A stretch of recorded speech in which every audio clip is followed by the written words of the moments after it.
محترم سامعین، السلام علیکم ورحمۃ اللہ وبرکاتہ۔ آج پھر آپ کی خدمت میں ایک نیا مسئلہ پیش کرنے جا رہے ہیں۔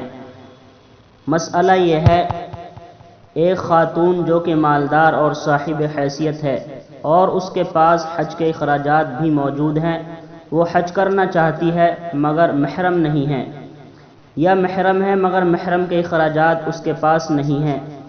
آیا اس صورت میں عورت بغیر محرم کے حج کے لیے جا سکتی ہے یا نہیں؟ نیز کیا کوئی عورت دیگر عورتوں کی جماعت کے ساتھ، جن کے ساتھ مرد بھی ہیں، ان کے ساتھ حج کرنے کے لیے جا سکتی ہے؟ اگر نہیں جا سکتی اور پوری زندگی محرم کا انتظام نہ ہو سکے تو یہ عورت گنہگار ہوگی؟ تو اس کا جواب یہ ہے، عورتوں کے حج پر جانے کے لیے ضروری ہے کہ اگر وہ مکہ مکرمہ سے مسافت سفر کی مقدار دور ہوں تو ان کے ساتھ شوہر یا دیگر کسی محرم کا ہونا ضروری ہے۔ محرم کے بغیر سفر کرنا عورتوں کے لیے ناجائز اور حرام ہے، خواہ عورت جوان ہو یا بوڑھی، تنہا ہو یا اس کے ساتھ دیگر عورتیں ہوں، کسی بھی حالت میں جانا جائز نہیں۔